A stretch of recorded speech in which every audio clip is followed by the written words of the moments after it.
नमस्कार दोस्तों, स्वागत है वी द रियल वर्ड्स में। दोस्तों आज हम बात करेंगे लोन रिकवरी एजेंटों की, जो अभी आप लोग इस वक्त देख रहे हैं, तिलमिला रहे हैं। जैसे ही रिजर्व बैंक का आदेश आया कि अगस्त तक आप उनको छूट दीजिए, उनको तकलीफ़ मत दीजिए, तो ये लोग तिलमिला रहे हैं, हमारा पैसा कहाँ। देखिए, लोन रिकवरी वाले भाइयों से मैं एक निवेदन करना चाहता हूँ। बाकी तो उसके बाद आगे बढ़ेंगे। आपका पैसा केवल गरीब लोग ही चुकाते हैं, अमीर लोग भाग जाते हैं, जैसे विजय माल्या है वगैरह है। और आप इन्हीं के साथ बदतमीज़ी मत करिए, क्योंकि इन्हीं की वजह से आपका कंपनियां चलती है। कई 100% धोखा दे दे के आप लोग लोन देते हैं उन लोगों को और मुनाफा कमाते हैं, और उन्हीं के साथ बदतमीज़ी करते हैं। और हर एक महीने आपका EMI जाता है, चाहे लेट से ही सही, लेकिन उसी महीने में आपका EMI जाता है। लेकिन इस तरह से बदतमीज़ी करके आप किसी भी के साथ ले नहीं सकते, उनके साथ बदतमीज़ी नहीं कर सकते। चलिए दोस्तों, अब आपके राइट्स के बारे में बात करते हैं, आपको जानकारी देते हैं।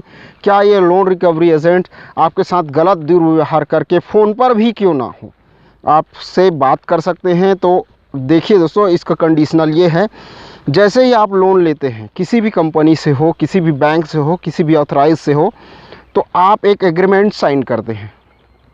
ठीक है दोस्तों, कि ये उसमें एग्रीमेंट आप बहुत कम ही लोग पढ़ते हैं इसको। ये तो मैं मानता हूँ 100% बहुत ही कम लोग इस सारी डिटेल्स पढ़ते हैं। वो कंपनी वाले लोग छोटे छोटे अक्षरों में लिखे रहते हैं। तो उस जो कंडीशनल में कहीं पर भी वो आपके घर में विज़िट कर सकते हैं, यानी कि आपसे संपर्क नहीं हुआ तब। अगर आपके पास संपर्क हो गया मोबाइल के माध्यम से या किसी भी माध्यम से, तो आपके घर विज़िट भी नहीं करते।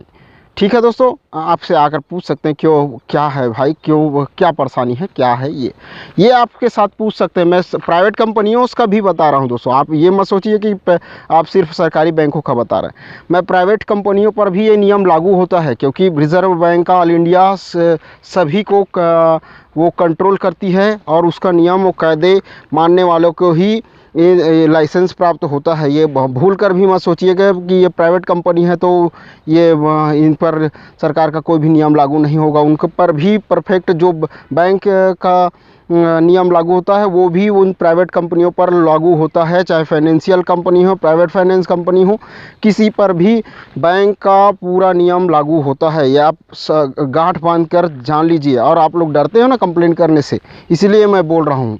कई लोग बोलते हैं ना कि ये तो प्राइवेट कंपनी आ रही है तो अपना पैसा गर्दन पकड़ के ले लेगी, मार पीट के ले लेगी। तो ऐसा कहीं भी नहीं होता। आप जैसे ही आप कंडीशनल में साइन करते हैं, आपका एग्रीमेंट में साइन होता है, तो वहाँ पर कभी भी ये नहीं लिखा जाता कि आपके घर में डराया जाएगा। अगर आपने अगर किस्त ड्यू किया या आपने पैसा नहीं पटाया, तो आपको डराया जाएगा, धमकाया जाएगा। ऐसा कहीं भी नहीं लिखा होता। और अगर ऐसा लिखा होगा उनके कंडीशनल एक्ट में, तो वो लाइसेंस कैंसिल कर दिया जाएगा। ऐसा रिज़र्व बैंक का नियम ही नहीं है कि किसी भी ग्राहक को धमकाया जाए, मारा जाए, पीटा जाए, या उनको हैरेसमेंट किया जाए। उनके घर में विज़िट करके दिन भर आप देख सकते हैं, भले हालांकि गलत नहीं बोलते, लेकिन कई लोगों के यहाँ घर में जाकर बैठे रहते हैं दिन भर, और उनको सोशल मतलब दिमागी रूप से हैरेसमेंट करते हैं। घर में महिलाएं होती हैं, बच्चे होते हैं, मेहमान आए हुए होते हैं, लेकिन इन लोगों को कुछ फ़र्क नहीं पड़ता। इन लोगों को पैसा चाहिए, और ये नियम के विरुद्ध है। तो दोस्तों, हम आज इसी बारे में चर्चा करेंगे। और चैनल को आप सब्सक्राइब कर दीजिए, लाइक करिए, और अधिक से अधिक इस वीडियोस को शेयर कीजिए, ताकि उन भाइयों तक पहुंचे जो लोग परेशान हैं इन लोन वालों से। जी हाँ दोस्तों, आप इसकी शिकायत, सीधी सी बात है, अगर नॉर्मल स्थिति में आप करना चाहते हैं तो ऑनलाइन FIR कर सकते हैं। आप पुलिस थाना नहीं जाना चाहते, ऑनलाइन FIR करना चाहते हैं। अब ऑनलाइन FIR कैसे करें? ऑनलाइन FIR करने के लिए आपको हमारा एक चैनल है ऑनलाइन छत्तीसगढ़, उसमें जाना होगा।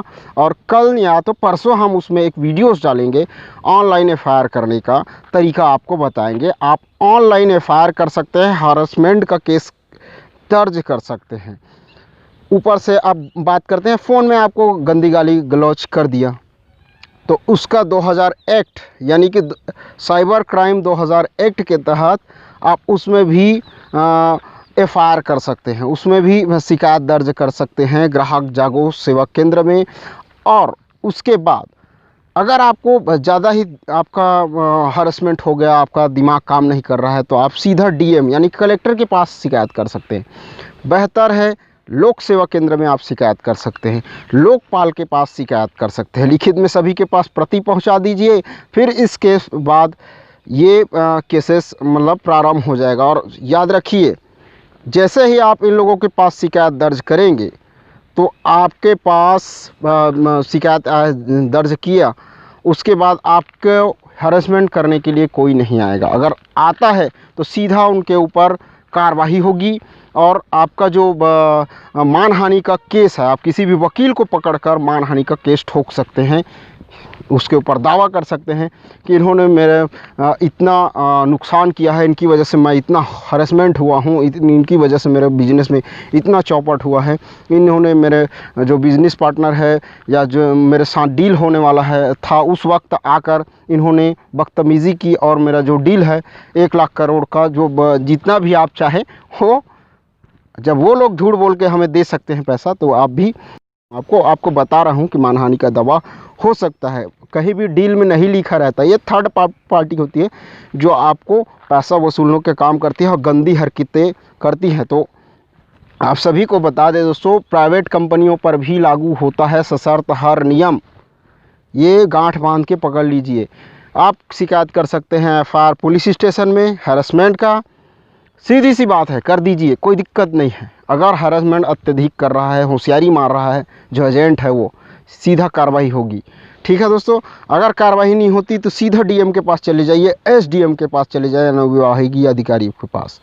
ठीक है दोस्तों, और इनके पास शिकायत कर दीजिए। इनको वसूलना इस तरह से वसूलना नहीं है, इनको लीगल नोटिस भेजना है और जो वकील के माध्यम से, उस माध्यम से इनको वसूलना है। इस तरह से गंदा हरकत करके इनको वसूलना नहीं है किसी भी कंपनी या किसी भी बैंक को। ठीक है दोस्तों, तो बिल्कुल शिकायत कीजिए। प्रथम शिकायत पुलिस स्टेशन, दूसरा डीएम, एसडीएम, लोकपाल। जी हाँ दोस्तों, ज़िले में होता है, हर एक ज़िले में लोकपाल होता है। आप गूगल में सर्च मारिए, आपका लोकपाल अधिकारी कौन है, बिल्कुल आपके सामने पेश हो जाएगा। ठीक है दोस्तों, तो आज का वीडियो कैसा लगा, अधिक से अधिक लोगों तक बिल्कुल इसको पहुंचाइए और चैनल को सब्सक्राइब कर दीजिए, लाइक कर दीजिए। किसी भी रिकवरी एजेंट से डरने की ज़रूरत नहीं है आपको। जय हिंद।